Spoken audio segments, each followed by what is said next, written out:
নমস্কাৰ বন্ধু বান্ধৱীসকল, আপোনালোক সকলোলৈকে আমাৰ এই চেনেলটোলৈ স্বাগতম।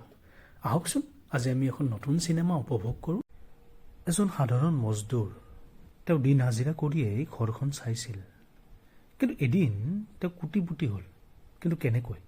আহকচোন আজিৰ এই কাহিনীটোত আমি তাকেই জানিব চেষ্টা কৰোঁ। আমি চিনেমাখনৰ আৰম্ভণিতে দেখিবলৈ পাওঁ যে এজন কৰ্মচাৰীয়ে তেওঁ মালিকৰ আগত নিজৰ ভৰিৰ ওপৰত ভৰি তুলি বহি আছে।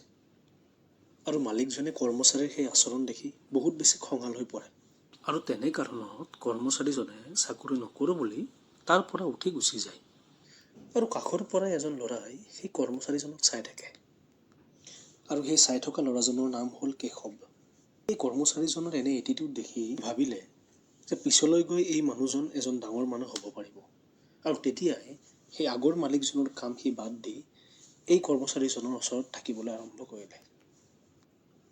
আনফালে আমি দেখিবলৈ পাওঁ এজন মালিকে কৰ্মচাৰীজনৰ মাকজনীক ঘৰৰ ভাড়া দিবলৈ কয়, কিন্তু মাকজনীৰ ওচৰত ঘৰৰ ভাড়া নাথাকে।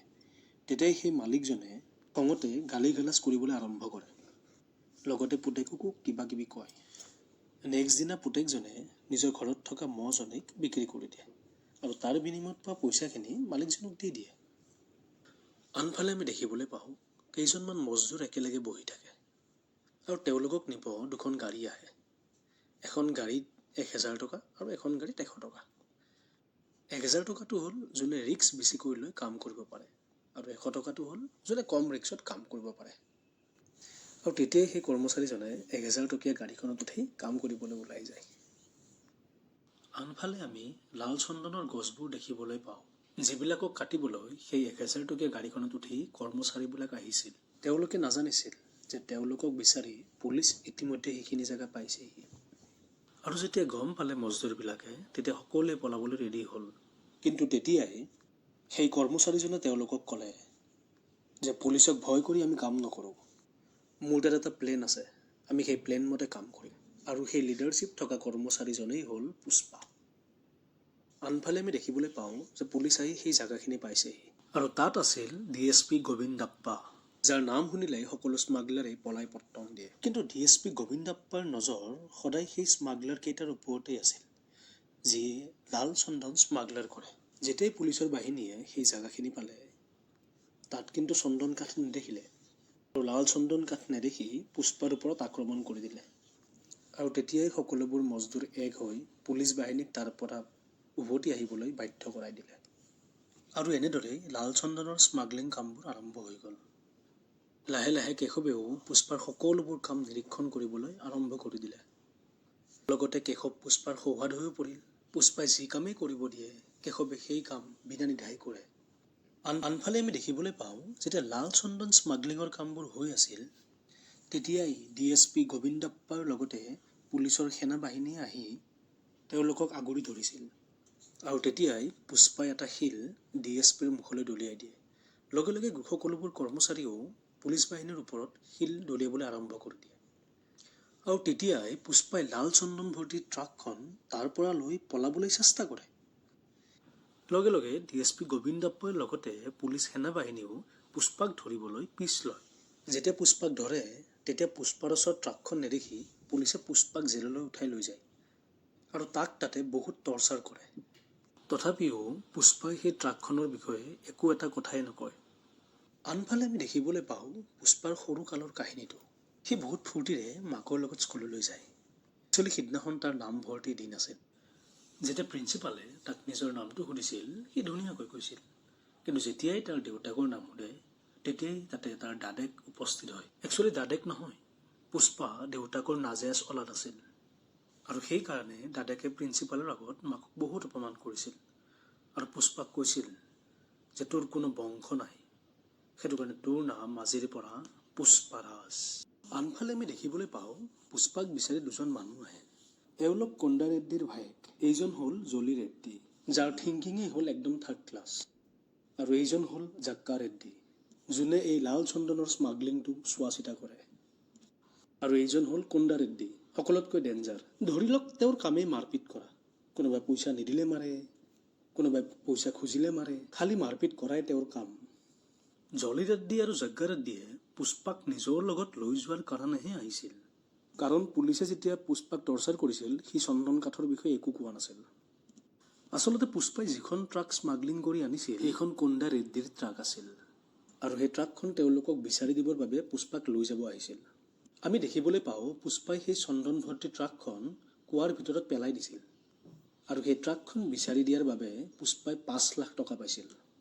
কিন্তু যেতিয়া সেই পইচাখিনি লৈ তেওঁলোকৰ গাড়ীত যাব ওলাইছিল তেতিয়া সেই গুণ্ডা জলি ৰেড্ডিয়ে তাক গাড়ীত উঠিব নিদিছিল আৰু অপমান কৰিছিল আৰু সেই অপমানৰ বাবে সি সেই 5 লাখ টকাৰে এখন গাড়ী কিনিছিল আৰু মাকৰ ওচৰত গৈছিল মাকক ছাৰপ্ৰাইজ দিবৰ বাবে। তাৰপিছত মাকক গাড়ীত উঠাই সি পোনে পোনে দাদেকৰ ওচৰত গৈছিল। সেইজন দাদেক যিজন দাদেকে তাক সৰুৰ পৰা অপমান কৰিয়ে আহিছিল আৰু নাজেজ অলাদ বুলি কৈ আহিছিল। আমি দেখিবলৈ পাওঁ সি গাড়ীখন লৈ পোনে পোনে কোন্দা ৰেড্ডিৰ ঘৰলৈ আহিছিল কোন্দা ৰেড্ডিক স্মাগলিঙৰ কথা ক'বলৈ। কিন্তু কোন্দা ৰেড্ডিয়ে তাৰ কথা নুশুনিলে। তেতিয়া সি কোন্দা ৰেড্ডিক অকলশৰীয়াকৈ লাল চন্দন কাঠৰ স্মাগলিঙৰ কথাবোৰ বিৱৰি ক'লে। অৱশেষত কোন্দা ৰেড্ডিয়ে তাৰ কথা শুনি পুষ্পাক তেওঁলোকৰ গেঙত ল'লে। তাৰপিছত আমি দেখিবলৈ পাওঁ পুষ্পাই গাখীৰ দিয়া গাড়ী এখন লৈ পুলিচ চকী পাৰ হয়। পুলিচেও গাড়ীত গাখীৰ থকা বুলি গাড়ীখন যাবলৈ দিয়ে। কিন্তু সেইখন গাখীৰৰ গাড়ী নহয়, লাল চন্দন স্মাগলিং কৰা গাড়ী আৰু সেইটো টিপছেই সি কোন্দা ৰেড্ডিক দিছিল। আৰু তেনেকৈয়ে পুষ্পাই লাল চন্দন স্মাগলিঙৰ কামবোৰ আৰম্ভ কৰি দিছিল। আৰু আনফালে আমি দেখিবলৈ পাওঁ পুষ্পাই এটা মিচিকীয়া হাঁহি দি কাৰোবাৰ ফালে চাই আছে আৰু তেতিয়াই শ্ৰীবল্লীৰ এণ্ট্ৰি হয় পুষ্পাৰ লাইফত। সি যেন তাইক দেখি সকলোবোৰ কথা পাহৰিয়ে যায় আৰু এটা ৰঙীন দুনিয়াত নিজকে হেৰাই পেলায়। এইফালে আকৌ তাৰ বন্ধু কেশৱে শ্ৰীবল্লীক পুষ্পাৰ ফালে চাই হাঁহি মাৰিবলৈ 2000 টকা এটা দি থৈ আহে। সেইখিনি কথা কিন্তু পুষ্পাই গম নাপায়। আৰু এদিন হঠাতে DSP গোবিন্দাপ্পাই সেই গাখীৰ ভৰ্তি টেংকাৰখন ৰখায়, কাৰণ সি গম পায় তাতে গাখীৰ নহয় লাল চন্দনহে আছে। তাৰপিছত সেই মজদুৰ দুটাক পুলিচে থানালৈ লৈ গৈ খুব পিটে। পিছত গম পায় যে সেই লাল চন্দন স্মাগলিংটো কোনে কৰে আৰু ক'ত কৰে।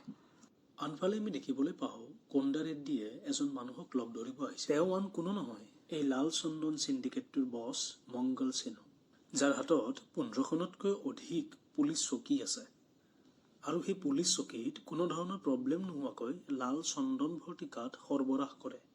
মংগল সিনহাই কোন্দা ৰেড্ডিৰ গুদামটো দেখি কিনে কয় যে তাৰ সকলোবোৰ মাল কোন্দা ৰেড্ডিৰ এই গুদামটোতে থাকিব আৰু তাক চোৱা চিতাৰ কাৰণে এজন বিশ্বাসী ল'ৰা লাগে। আৰু তেতিয়াই কোন্দা ৰেড্ডিয়ে পুষ্পাৰ কথা কয় আৰু সেই সময়খিনিতে পুষ্পাও সেইখিনি ঠাই আহি হাজিৰ হয়। আনফালে আমি দেখিবলৈ পাওঁ পুষ্পাই কোন্দা ৰেড্ডিৰ গুদামটো চোৱা চিতাৰ বাবে আহে, কিন্তু আহি দেখে সেই গুদামটোৰ তলা লগোৱা আছে আৰু সি খঙতে তলাটো ভাঙি দি ভিতৰলৈ সোমাই যায়। কিছু সময়ৰ পিছত জলি ৰেড্ডি উপস্থিত হয়, কাৰণ সেই গুদামটো জলি ৰেড্ডিৰ আৰু জলি ৰেড্ডি আৰু পুষ্পাৰ মাজত ভীষণ কাজিয়া হয়। এইপিনে আকৌ কোন্দা ৰেড্ডিয়ে পুলিচ অহা বুলি গম পাই পুষ্পাক ফোন কৰি জনাই দিয়ে আৰু পুষ্পায়ো সেই লাল চন্দন কাঠবোৰ পুলিচ অহাৰ আগে আগে পানীত পেলাই দিয়ে আৰু লগে লগে বন্ধু কেশৱক চুইচ গেটটো বন্ধ কৰিবলৈ পঠাই দিয়ে। আৰু তাৰ পিছত পুষ্পাই নিজৰ বিবেক বুদ্ধিৰে সেই সকলোবোৰ কাঠ পানীত পেলাই দিয়ে। এইপিনে আমি দেখিবলৈ পাওঁ DSP গোবিন্দাপ্পা লগতে পুলিচ সেনাবাহিনীয়ে কোন্দা ৰেড্ডিৰ সেই কাঠৰ গুদামটো চিল কৰিবলৈ ৰাওনা হৈছে আৰু এইপিনে পুষ্পায়ো কাঠবোৰ গুদামটোৰ পৰা লুকাই দিবলৈ সক্ষম হ'ল। এইপিনে আমি দেখিবলৈ পাওঁ সেনাবাহিনীৰ লগত DSP গোবিন্দাপ্পা সেই গুদামটো চিল কৰিবলৈ উপস্থিত হ'ল, কিন্তু ভিতৰত কোনো ধৰণৰ লাল চন্দন নেদেখি পুষ্পাৰ ওপৰত চিঞৰি উঠিল। আনফালে আমি দেখিবলৈ পাওঁ লাল চন্দন সৰবৰাহৰ নামত যিখিনি প্ৰাপ্য তেওঁলোকে উপাৰ্জন কৰে সেইখিনি মংগল সিনহাই 4 ভাগৰ 1 ভাগে তেওঁলোকক দিয়ে আৰু সেই টকাখিনিক লৈ পুষ্পা কেতিয়াও সুখী নহয়। লগে লগে কোন্দা ৰেড্ডিৰ আগত গৈ সি সকলোবোৰ কথা অৱগত কৰে। লগতে এই চিণ্ডিকেটটোৰ 50-50 পাৰ্টনাৰশ্বিপ কোন্দা ৰেড্ডিৰ পৰা বিচাৰে। আনফালে আমি দেখিবলৈ পাওঁ পুষ্পাৰ মাক আৰু পুষ্পা শ্ৰীবল্লীক চোৱাৰ বাবে শ্ৰীবল্লীৰ ঘৰলৈ আহে আৰু তেওঁলোকে তাতে বিয়াৰ কথা আলোচনা কৰে। আৰু সেই সময়তে পুষ্পাৰ দাদেক শ্ৰীবল্লীৰ ঘৰত উপস্থিত হয় আৰু তাত তেওঁলোক দুয়োকে অপমান কৰে আৰু সেই কথা সহ্য কৰিব নোৱাৰি পুষ্পাই দাদেকক মাৰিবলৈ প্ৰহাৰ কৰে। আৰু আনফালে আমি দেখিবলৈ পাওঁ পুষ্পাৰ সৰুকালৰ সময়ছোৱা। দাদেকে কেনেদৰে পুষ্পাৰ মাকক অপমান কৰি ঘৰৰ পৰা ওলাই দিছিল। সেইকাৰণে পুষ্পাৰ দাদেকৰ প্ৰতি প্ৰতিশোধৰ জুই একুৰা সদায় জ্বলি আছিল। আনফালে আমি দেখিবলৈ পাওঁ পুষ্পাই মংগল চেনুৰ ঘৰত উপস্থিত হয় এই চিণ্ডিকেটটোৰ দাম দৰ কৰিবৰ বাবে। কিয়নো এই লাল চন্দন ভৰ্তি ট্ৰাকবোৰ চেন্নাইলৈ লৈ যাবলৈ মুস্কিল, কিন্তু সেই কামটো পুষ্পাই নিজৰ মতে কৰিব আৰু তাক তাৰ লাভটো 50% লাগিব। আৰু সেই কামটো কৰিবলৈ মংগল সেনো কেতিয়াও ৰেডি নহয় আৰু পুষ্পাক মাৰিবলৈ মানুহ পঠাই দিয়ে। তেতিয়া পুষ্পাই প্ৰতিজ্ঞা লয় যে সি নিজেই চেন্নাইত গৈ এই লাল চন্দন ভৰ্তি ট্ৰাকবোৰ বিক্ৰী কৰিব, তাকো ডাবুল মুনাফাত। আৰু সি কথামতেই কাম কৰিলে। সি এই লাল চন্দন ভৰ্তি ট্ৰাকবোৰ চেন্নাইলৈ লৈ গ'ল মুৰুগন ভাইৰ ওচৰত বিক্ৰী কৰিবৰ বাবে।